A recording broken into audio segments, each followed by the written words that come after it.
Dave, whenever you. All right. Assalamu alaikum, everyone. My name is Nabiha Ahmed, and it's an absolute pleasure to see you guys again on another session presented by the Pakistani Students Association Coalition. A little bit about our coalition. We emphasize the unity and vision of Pakistani students and associations across the United States, dedicated to nurturing profound conversations, fostering intellectual growth, and cherishing our rich Pakistani cultural heritage. Today, we have the distinct honor of introducing a luminous figure in the international diplomacy sphere and academia, who's none other than Dr. Maleeha Lodhi. Personally, I feel she needs no introduction. She is a household name and inspiration to many women, but nevertheless, we will continue with it. Dr. Lodhi's illustrious career has etched an indelible mark on Pakistan and the global stage, elevating her to a prominent position in the realm of international relations. Her journey as an ambassador has been nothing short of extraordinary, to say the least. Ambassador Lodhi's remarkable career includes serving as Pakistan's ambassador to the United States not once but twice, from 1994 to 97 and then 1999 to 2002, as well as her role as Pakistan's High Commissioner to the United Kingdom from 2003 to 2008. In 2015, Ambassador Lodhi was bestowed the precious title of Pakistan's Permanent Representative to the United Nations, where her diplomatic prowess shone brightly on the international stage. Her leadership extended to her role as president of UNICEF's executive board from 2015 to 16, during which she championed the welfare of children and tirelessly advocated for the safety of humanitarian workers. A Hilal Imtiaz recipient with extensive experience spanning diplomacy, media, and teaching, Ambassador Maleeha Lodhi undeniably stands as one of the most accomplished female professionals in the Muslim world. सही Her persistent, her persistent commitment to promoting Pakistan's values and fostering international peace is truly commendable. I believe we are exceptionally privileged to have you here today with us, ma'am. Alongside, we have Abdullah Bhali, a Queen's College graduate with expertise in political science and international law, and Myra, an international relations student at London School of Economics, who will be our moderator for today. Without further ado, I'd like to hand it over to Abdullah.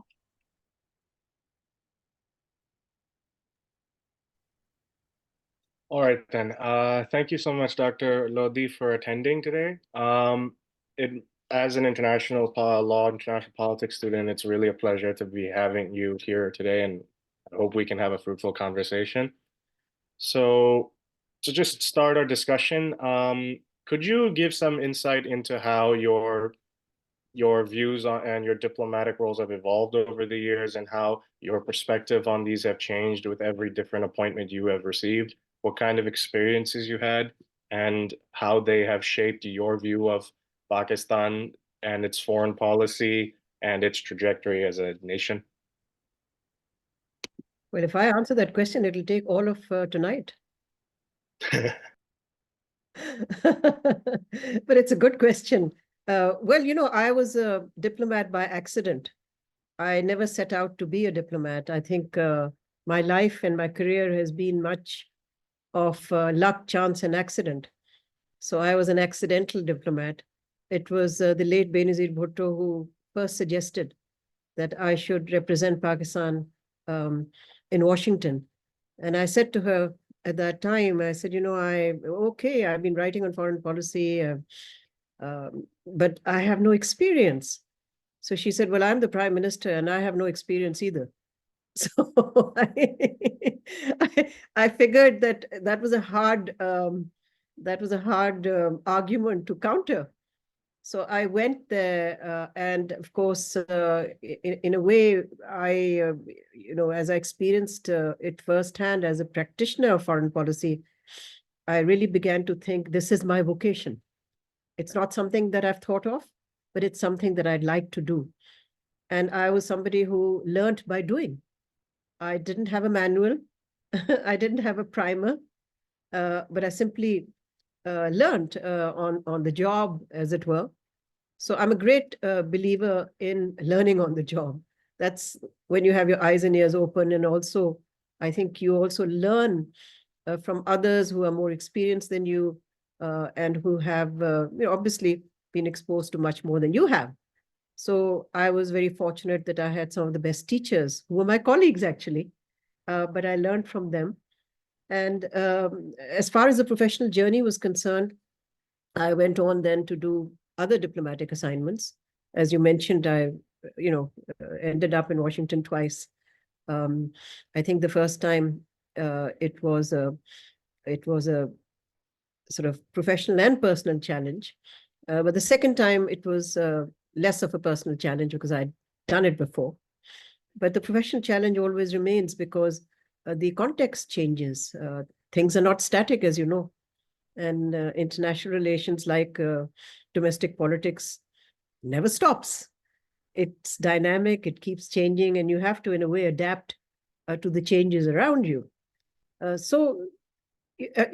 of course, I was very, being a strong nationalist, it was a great honor for me to represent Pakistan.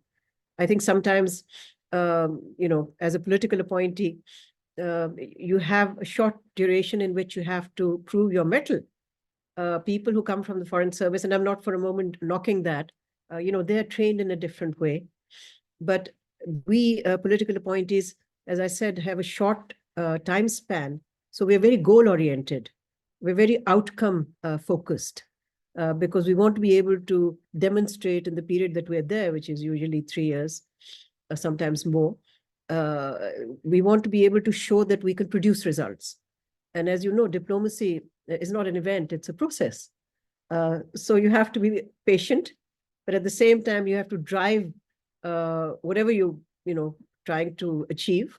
You have to drive it hard and fast and see how things turn out. And as far as being able to, cope with the very challenging assignments, because the first time I went to Washington, Pakistan was under a whole multitude of sanctions because of our nuclear program and our missile program. The second time I went, of course, I happened to be there when 9/11 happened. On the second assignment, of course, this was huge because there was, again, I had no manual to tell me what to do at a time when the United States had been attacked and was obviously, wounded, and therefore seeking the cooperation of countries across the world, including Pakistan. So it was a very somber moment for me. And as I said, I learned a lot. But the one thing it taught me very quickly, the whole 9/11 experience, is that you've got to reach out and shape public opinion. So it's not enough to just interact with government officials. That was being done in any case by the top people at that time in Pakistan. They were the ones, interacting with the top US leadership. And I saw it as my job to do that. I mean, also interact, obviously, and explain Pakistan's position to US officials, but also mount the airwaves, so to speak, and appear on every TV. I mean, on certain days, I was on six TV shows, quick sound bites, one after the other, because I felt the American public, and especially people on Capitol Hill, needed to know where Pakistan stood. And it was not enough for American officials to tell them, because why would they tell them? They're interested in their own position. Their job is not to explain Pakistan's position. So with that long answer, we can move on to other aspects of the question you asked, because I think it'll come up again and again in other people's questions as well. Thank you so much. Sorry, go ahead. Yeah, I can probably assume so. Sorry, Myra. So I'll hand over the questions to Myra now. And so for the first 30 minutes of this conversation, it's just going to be you, me, and Myra, and we're going to be alternating our role turns whenever we have a question. All right. So with that in mind, I'll hand it over to you, Myra. Great. Thank you so much, Abdullah. And thank you, Dr. Lodi. Thank you so much for joining us today. As an II student, and I think even more so as a woman in politics, you're always going to serve as a source of inspiration for us all. So starting off on a slightly more personal note, as students, we're very interested to know your thoughts on the role of young people and aspiring diplomats in shaping the future of Pakistan's international relations. So I study at the LSE, and yourself, having studied and taught at the LSE, you will know that universities are kind of the hub of agitational politics, but also that Pakistan tends to be at the back burner of conversations that take place in international settings. So, in line with this, what would you say our role is as students in stimulating constructive discourse on Pakistan, and how do you suggest we fill those discursive gaps on the country? I think students are in a very unique position. because you are where future thought leaders are going to emerge from different parts of the world. I mean, when I was at the LSE, and I've still got contacts with some people that I went to college with from Latin America, for example. So, you come across people from countries that know very little about you. And what an opportunity then, because it's a tabula rasa. You can really mold opinion because they don't have any preconceptions about you. Sometimes they might have some, stereotypes through which they view your country. But that's okay, because you can easily break down those stereotypes.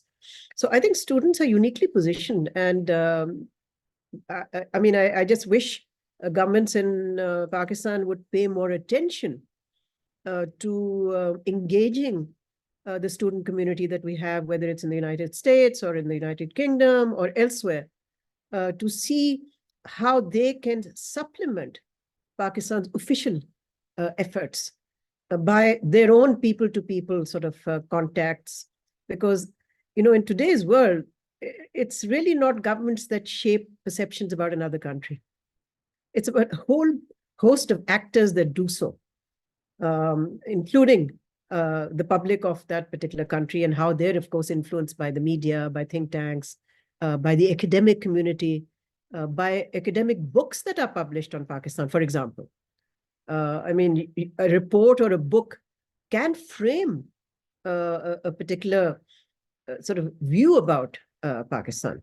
So here's the opportunity, which is that students, by their own activism, by their ability to project what they feel is positive about Pakistan that needs to be projected. And sometimes I think to also accept that Pakistan, like other countries, is not perfect. We have challenges. And to not deny that we have those challenges, to indicate to the international community that, sure, like you, we have challenges, but we are serious in addressing those challenges. So we're aware of where we need to fix things in our country, and we're trying to do it. And that way you are credible. That way you are able to, invoke, I think, people's understanding and perhaps even sympathy. I would leave it there as far as students are concerned. Great, thank you so much. Abdullah, go ahead.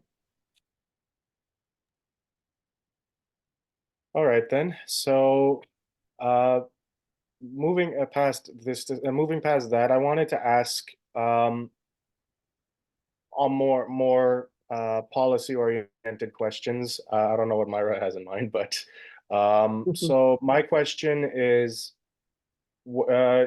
how is Pakistan's economic policies more closely aligned to its foreign policy, or better yet, how does Pakistan's foreign policy align with trying to get more investments to Pakistan, trying to improve the situation? Because as we can all see, Pakistan has an economic crisis going on right now, and it has a very difficult diplomatic and political situation domestically and internationally. So how did you as an ambassador navigate the complicated web of international geopolitics and economics during your time as an ambassador? And if you can, what advice do you have for coming ambassadors and diplomats? Well, you said it. I always speak about foreign policy in different forums by starting with making an obvious statement, but it needs to be made, which is all foreign policy begins at home. And if your home base is weak, your foreign policy is not going to be effective. You'll still engage and construct and interact with other countries, and obviously carry on with your foreign relations. That doesn't come to a stop. But your economic weakness, your political instability, and your poor human rights record, if that is the case, I'm just throwing that out, that's all going to affect the way other countries look at you and want to have a relationship with you in any meaningful sense. So, you cannot push for investment, for example, through your foreign policy. If your economy is tanking, you're not credible. Why would anybody want to come and invest in your country when your own business community is not investing? And they're not investing because you are on the verge of, say, default, which we are every 3 years. I mean, almost every 3 years. Every 3 years, we want an IMF program. We want a bailout. Why do we want a bailout? Because we have a foreign exchange crisis. Why do we have a foreign exchange crisis? Because we have huge budget and balance of payments deficits, because we simply spend more than we earn. We don't tax those sectors that need to be taxed. We spend far too much. The government is bloated. It is far too big and does not provide the public services that the people want or need.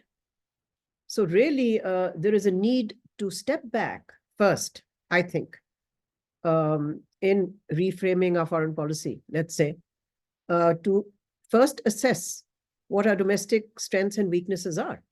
And I believe that unless you fix the economy, unless we become less dependent on bailouts and external financing, I mean, either we're rushing to, I mean, today's newspaper or yesterday's newspaper, any newspaper you pick up in Pakistan, it says, we've asked for country X for a rollover of some of the loans that we, loan payments that we need to make to them. And another country, again, we're seeking the same thing.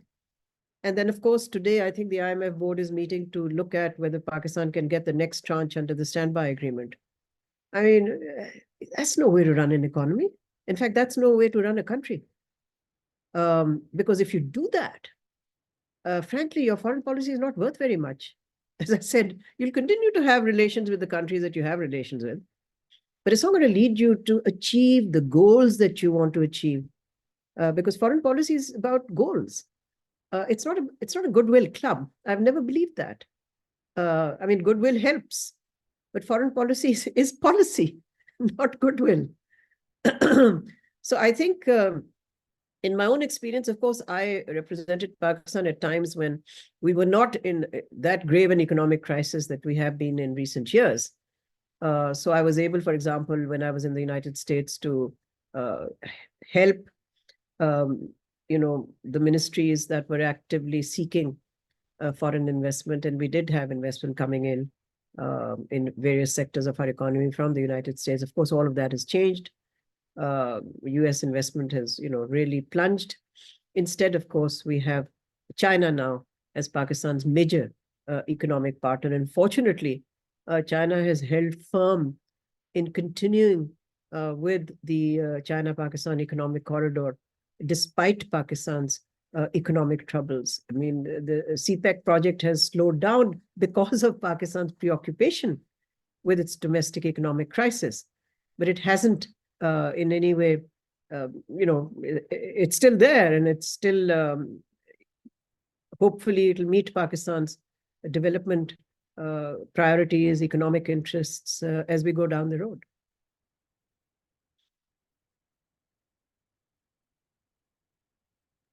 All right. It's an interesting, there's a lot of questions that I could unpack there, but it's Myra's turn. Don't worry, I'm following up on the same. So, ultimately, as you said, economics is what kind of shapes the power of any country's foreign policy. Anyone can say what they want, but it only has an impact when there are economic stakes involved. So, as you said, for the longest time, CPEC has been the cornerstone of our international economic policy. But in line with the current situation, that has also come to something of an undeclared halt. And very little has been done to expand Pakistan's global economic role beyond that. So in terms of both regions and industries, where do you think Pakistan's focus should be now in terms of economic policy, both domestically and internationally? So where do you think the next government should be placing their attention? Well, on the domestic front, I think they need to undertake wide-ranging reforms. And these reforms should include tax reform. They should include dealing with the bankrupt state-owned enterprises that are hemorrhaging into the budget every year. They're just eating up our money, and they're bankrupt, basically. We need to also expand our very narrow export base. I mean, this is still a country dependent on 3 or 4 major export items. That's it. And they're not high value added. So, I mean, you cannot have a country that is, as you were saying, able to be a player at the global level as an economic power unless you fix these problems. These are structural problems. Narrow tax base, limited export base, and then the lack of innovation. And of course, our huge education deficit. I know of no country in the world that has predicated economic progress on a base which is of uneducated people. Almost 40% of our country is still illiterate. 40%. I mean, this is 22 million school-going children are not in school. We have to fix this, because how are you going to get economic progress if you do not have jobs for the young, and the young don't have skills to get the jobs that may be available? So I think on the domestic front, I would say that these are structural issues which must be addressed, because this will then provide a strong base for us to have, as I said, an effective foreign policy. On the external front, I think one of my critiques of our business community is it tends to be very insular. It's not connected globally to the trends and to opportunities that open up. I mean, our business community is quite content to make whatever money they make at home, and that's it. I mean, look, this is a country of, millions of people. And yet we don't have a single global, a company that has a global presence, shall we say. We don't have a single brand, not one, in any field. Surely we can do better. And I think that has something to do with the business community that has long relied on state handouts and state concessions for its own sort of economic progress. And it's not competitive enough. I mean, unless you're globally competitive and you're interested in global competition, that's the other factor. As I said, I find our business community, with some exceptions, very insular. They live in their own world. They're not aware of what's happening globally. And that's why Pakistan is not globally, we're not integrated into the global economy or the global market the way we should be as such a huge country, the 5th most populous country in the world. And yet we're just not there. And I think these are the things that we need to fix. And it'll take time, but at least let's get started, and we haven't got started. Great, thank you so much. Abdullah, go ahead. Okay, I want to piggyback off of that because obviously, yes, Pakistan has many problems, one of which is the illiteracy problem, another which is the severe gender inequity in Pakistan, things like that. And another thing that probably it affects Pakistanis in the US a lot, as well as Pakistanis back home. Pakistan, since its inception, has been one of the staunchest allies of the Western world, of the United States.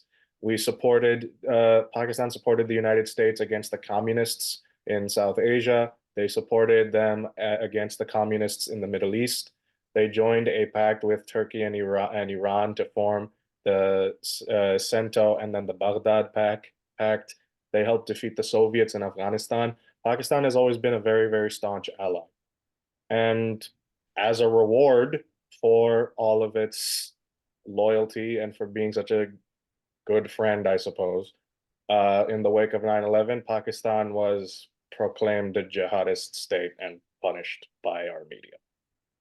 Okay, so if that's the case, then obviously Pakistan's going to have a lot more poisoned views. There's going to be a lot more of a negative reputation. Pakistan's reputation has already been dragged through the mud because of what happened. And so obviously it's a bottom-up process for now. So in the wake of all of that, you served as the ambassador to the UK. You served in the UN at the United States. So I'm sure you had to deal with this sort of bad rap that Pakistan had in the Western world. How did you deal with that? Because you probably had to deal with a lot of accusations and a inability to find a lot of people who are willing to give Pakistan a good hearing or a fair trial. So I'm curious, how did you manage to navigate that, poisoned reputation? Well, to start with, I don't think it was all that negative. It did become negative from time to time when our interests clashed with the United States, and they did clash. They clashed on the nuclear issue, and then we were depicted in a certain way. That was a price we had to pay. It didn't make us sort of any weaker. In fact, it made us stronger because we felt that, sorry, you want us to stop our nuclear program. It's not possible for us to do that because our national security is non-negotiable. That was one point at which interests clashed.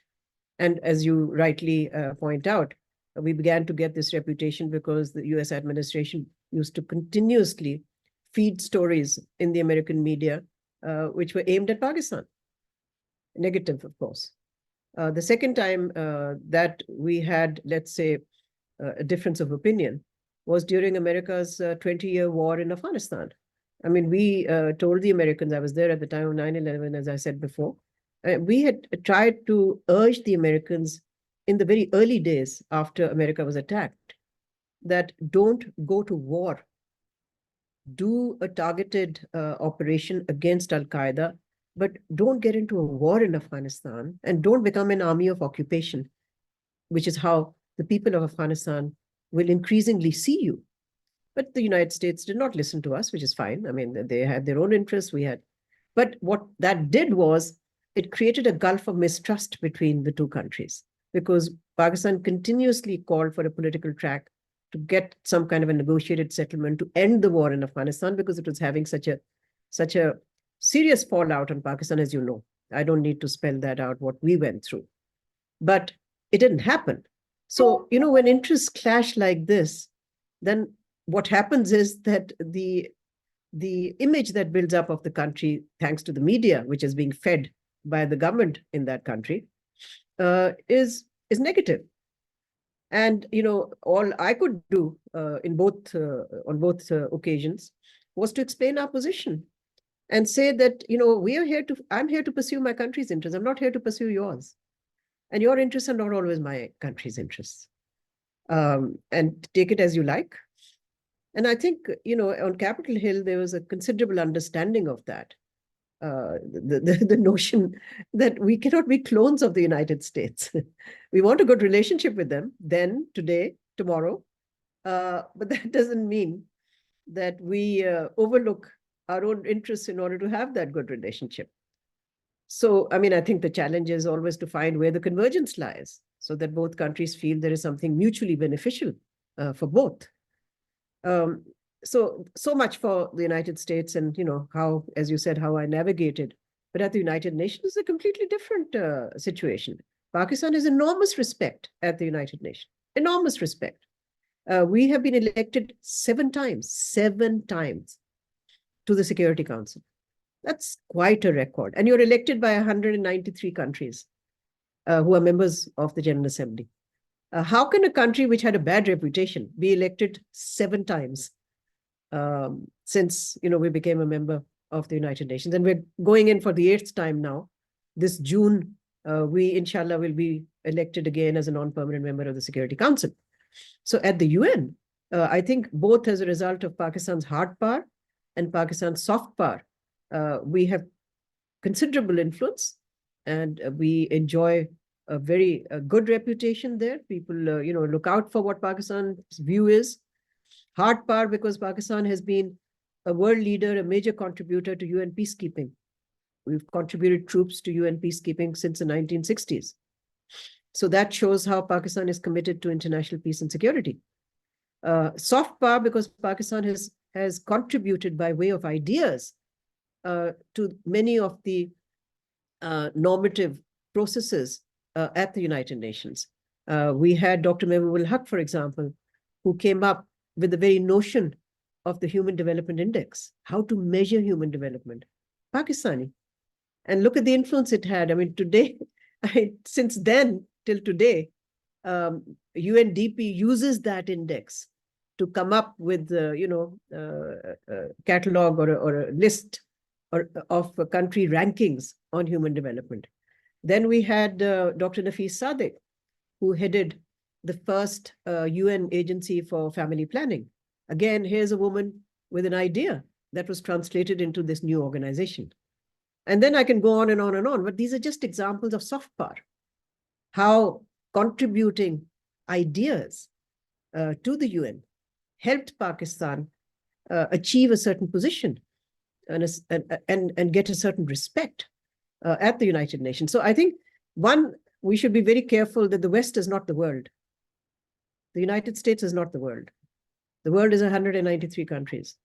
So if the US is giving us a bad name, the US is giving us a bad name. That doesn't mean that the bad name extends to the entire world, which, as I said, is a little more than the United States. And the West too. There's a whole world out there.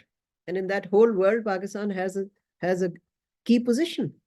And at the UN, I felt it, of course, because, at the UN, you are ambassador really to the world, to 193, well, maybe 192 countries, because one country we don't recognize, Israel.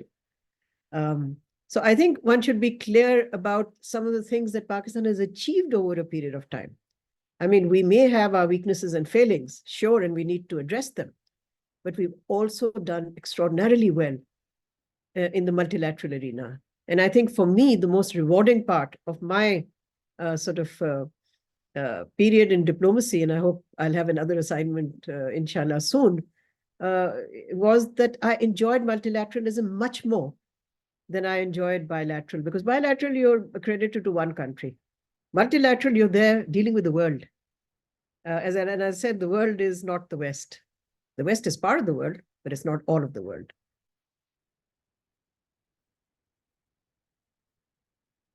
Long answer to a long question, actually. Yeah, all my questions have been long. Thank you for that. I appreciate the long responses. It helps me it gives a lot more context, and it also helps me give a better, more coherent answer. Thank you so much. Not at all. Okay, you're up, Myra. Great. I think your long response was a very good segue into my next question. But in 2019, it was under your leadership that the Kashmir conflict and suffering was discussed at the UNSC for the first time in 53 years, actually.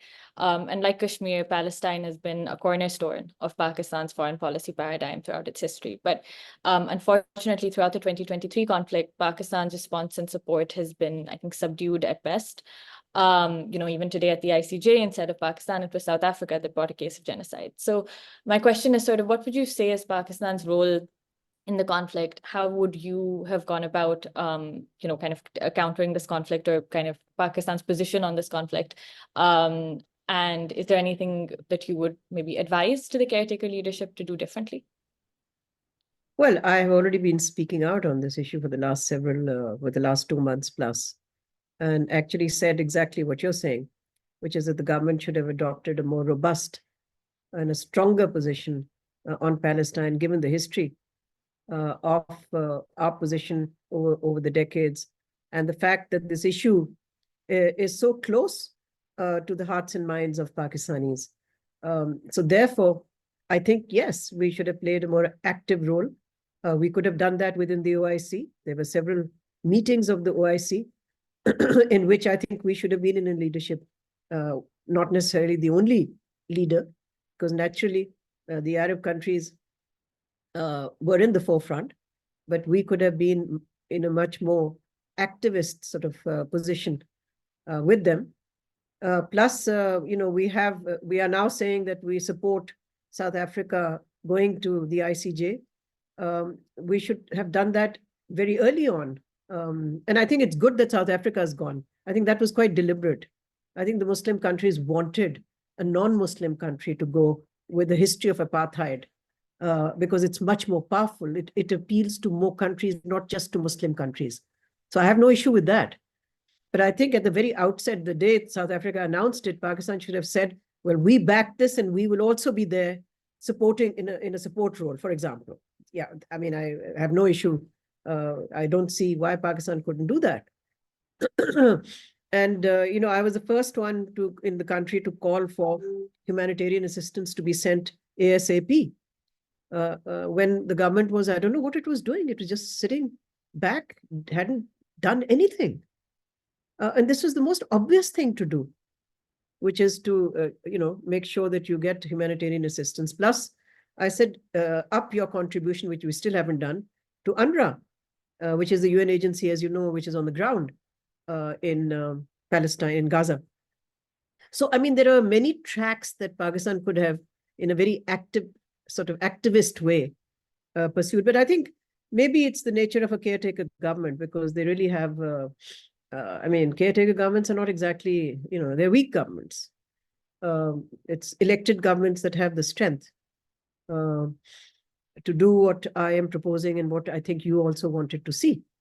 But we have an election in less than a month. So perhaps the next elected, not the next, but the elected government that comes in shows some spine, which I'd really like to see on this issue. We can all hope that that's the case. Thank you so much, Dr. Lodhi. Lovely speaking to you. And on that note, Dr. Lodhi, we would now like to move on to the audience questions that have been coming in.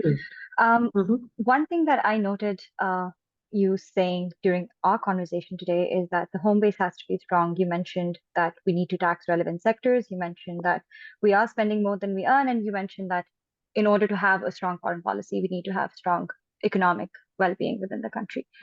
Ma'am, I've been following you for a considerably long amount of time, more than 10 years. And I have seen you speak out on these issues multiple times. PSAC had conversations with Dr. Ishrat, for example, who echoed similar sentiments. You just carry out one Google search and we'll find so many of Pakistan's visionaries echoing the same sentiment over and over again. What institutional void exists in Pakistan such that no visionaries' collective recommendation is taken in and just put into the system? Well, I think it's not a question of institutional. I think we have ruling elites which don't like reform. We have ruling elites that are mostly interested in exercising power. Often some governments have exercised power without having any sense of public sort of public welfare at heart. I mean, and I'm not referring to rhetoric. It's what you do in a policy sense that matters. Rhetoric, they can go on, and anyone can go on and on about how they love the poor and care for the poor and want to do everything possible for the poor. But practically, I don't want to critique every government that we've had. I think that would be unfair. Some governments have tried, but I think overall, we do need reformist political leaders. We need, for example, in this election campaign, I haven't seen a single leader commit to reform of the economy. I mean, they all say, we will fix it. Right. Okay, great. But how will you fix it? Could you please tell us? So I think also it's for the public and the media too has to be, they shouldn't just be content doing talk shows all the time where you keep discussing the same thing. The media should become, and I now borrow the word that you use, institutional. The media has considerable institutional power. If only they could wield it in a manner where they mount pressure on the people competing in this election, asking them, and I haven't heard that on any TV show, by the way, so far, asking them, where do you stand on this issue? What will you do on this? How will you address this problem? How will you deal with this challenge? I don't hear that. So if I don't hear that, political leaders or political parties are quite free then to go on and on without answering some of these questions. What they do, of course, we find that in election campaigns, not just in Pakistan, everywhere in the world, promises are made. But promises are different from policy options that you present to the people and say, here's how we would like to deal with this issue or that issue. So I think, it's not just for the political leaders to do. I think it's for citizens to do. I think it's also for the media to do. Unless we have a critical mass of this kind of public pressure on them, we are not going to see reformist governments. And Pakistan is desperately in need of reformist governments, because just about every facet of every aspect of governance is in a state of disrepair. We need to fix the economy. We need to fix the civil service. We need to fix, the public sector organizations that are responsible for the delivery of public services. I mean, we need to do all of this. We need to fix the education deficit. We need to fix the human capital crisis that we're in right now. Our health system, our education system. I mean, look at the rot. But where are the policy responses to this? Now, countries go through this. We're not unique that way. There are many countries that have gone through perhaps even worse crisis than we have. But then they have used that crisis as an opportunity. You use that as an opportunity to turn it around, because you can build enough public support for actions by saying, this is the moment that we will deal with all of these issues to make Pakistan much more prosperous, to make it more, efficient in the way it deals with many of the issues that affect the public. But unfortunately, I just don't see that. And I'm a little disappointed, because I think the media needs to also step up to the plate and not be content in these talk shows, which are, mostly focused on the day-to-day events and at times just sensationalism. Not good enough. And I spent many years in the media too, don't forget. So it's a bit of self-criticism as well.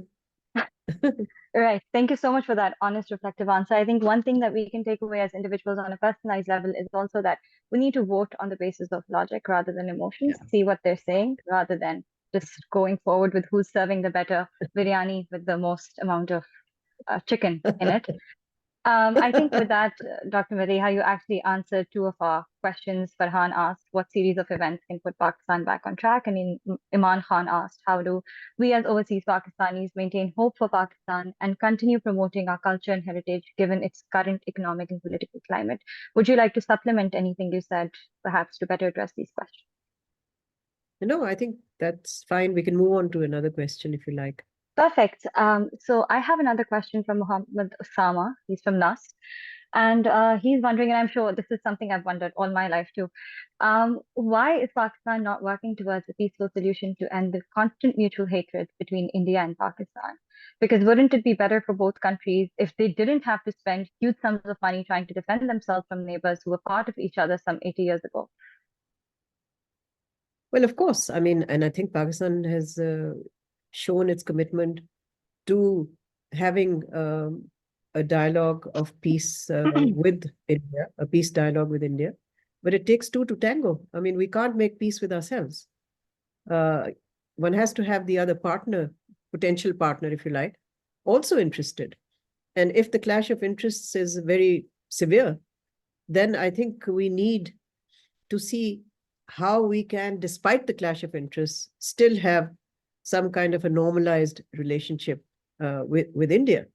But because Kashmir looms so large in our foreign policy, and because of what India has done in the last 3 years in occupied Jammu and Kashmir, it becomes very difficult.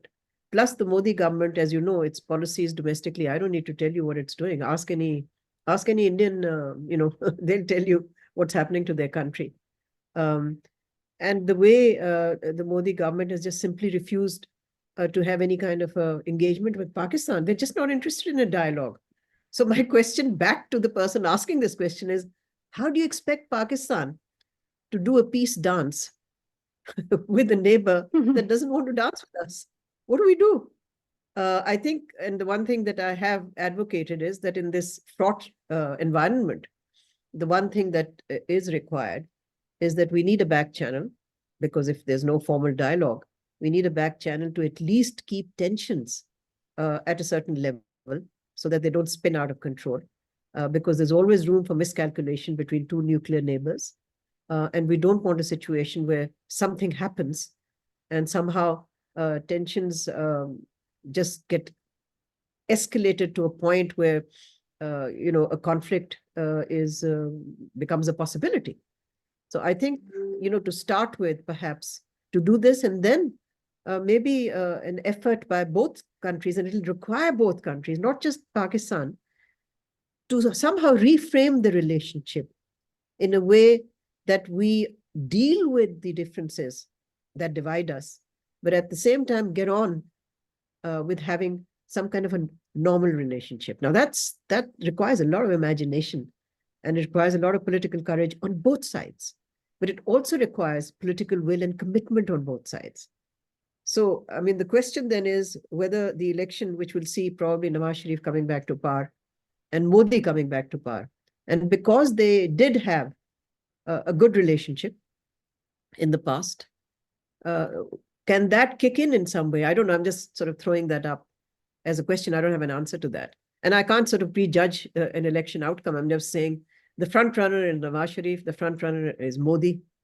And if they are both to emerge electorally victorious, would they be able to reframe the Pakistan-India relationship in a manner that, as I said, takes relations forward, but not expect Pakistan to compromise on its fundamental core principles, because principles are also important in foreign policy. It's not just interests, it's principles as well. Otherwise, Thank you so much. if it was just interest, then we should have no position on Palestine. Thank you so much. It's principles. It's our principle that we should support those who are in occupation. Okay, go ahead. That adds up. Thank you so much. I believe that was a very comprehensive answer. Something that I'm seeing as a constant trend in all of the questions, and so I feel it is imperative to ask. Given the status of women in Pakistan, even today, I believe that when you were appointed multiple times, that was a very big celebration for us as women, because we saw a leader in a position of power, and such an influential position of power. I wanted to ask, what has your experience been like navigating a male-dominated society within Pakistan, but then also male-dominated sphere within the positions that you held? How did you battle those, and what advice do you have for the young women coming up behind you? Well, I think, you're right. I mean, when I looked around, obviously, I saw that it was not a level playing field for women professionals. But I think the key was not to be daunted by this, or distracted by this, or discouraged by this, but to just go on and try to be as good a professional as you could. Because the skills that a woman needs as a good professional are the same that a man uses. There's no difference. So if you're able to show that you're professionally sound, you're professionally able, and you're professionally committed, I think then slowly you're able to break down some of these walls that exist between, let's say, male and female professionals. And male professionals begin to respect you then, because they see you as somebody serious, as somebody who, wants to get on with whatever the job is. So, again, my advice based on my own experience would be, you just have to carry on. Don't keep looking over your shoulder, because there'll always be something that might want to keep you back, but you don't have to keep back. You just go on doing what you're doing and do it well. And as I said, don't be discouraged by, I used to always, share with my female colleagues in the US, American friends that I had also in the diplomatic service. I used to say, there is a presumption of incompetence about a woman professional until she proves otherwise. But there is a presumption of competence about a male professional because he doesn't have to prove anything. He's just good. And this American friend of mine always used to say, guess what? It's the same with us. She said, I have to keep proving myself all the time. So, I think the best is to just laugh about it and to trivialize it. And not that you, by trivializing it, you're not recognizing the reality of something, an environment, which is not exactly that fair. But to say, fine, okay, it's there. I'll do the best that I can and let them take care of their own views. And if they change their views, well and good. And if they don't, too bad.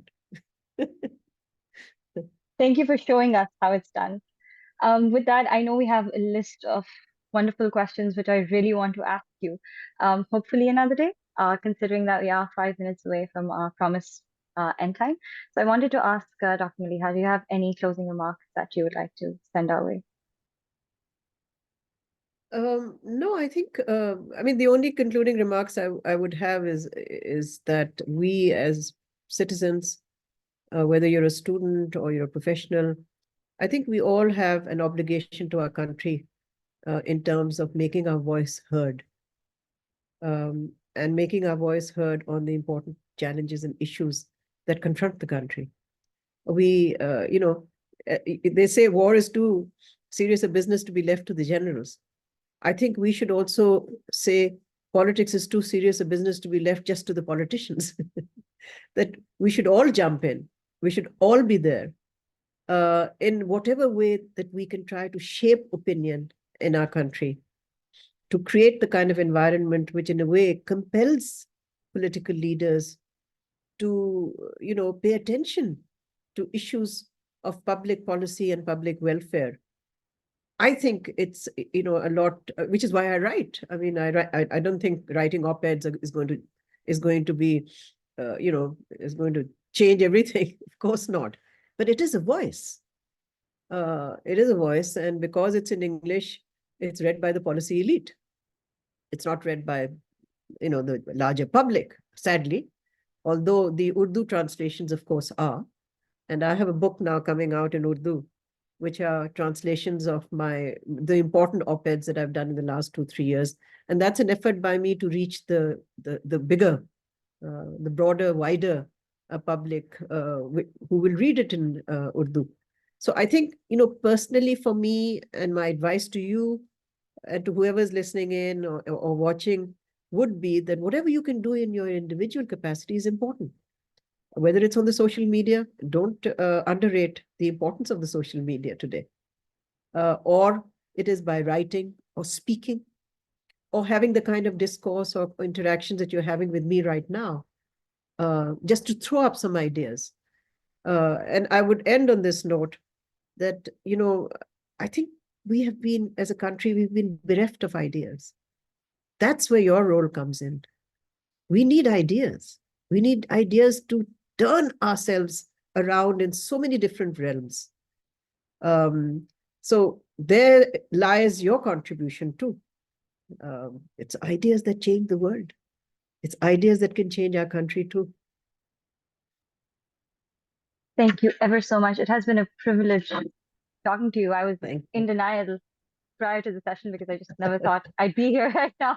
I've been seeing you on the screen, on the big screen, multiple times in different talk shows. I've been following you on Instagram. I've been watching your travel journey. So this is definitely a great honor. I'd also like to thank Abdullah and Myra for the insightful questions and the way they conducted this conversation.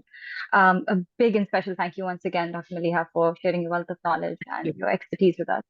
I believe. Thank you, and good luck with all that you do. And if there's any way that I can support you guys, please let me know.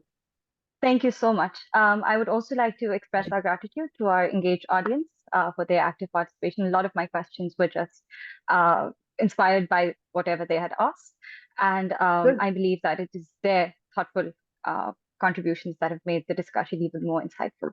I would like to take a moment to thank Arif, without whom this session would not have been possible. He is the founder of PSAC, and he has been working day and night behind the scene, and I personally bear witness to that. I do want to also let the audience know that we do have another session coming up tomorrow with Dr. Atif Mian. If you'd like to register for it, we are advertising it on our Instagram handle at the moment. Please do sign up for it. I believe it is, again, a wonderful session to interact, to engage in conversation and bring forth the ideas that Dr. Maleeha was hinting at earlier. So I hope everyone stays connected with us. I hope we keep the conversation going. And I hope that together we can create the brighter future that Pakistan deserves. Thank you all so much once again. I genuinely appreciate it. And I hope to see you all soon. Take care.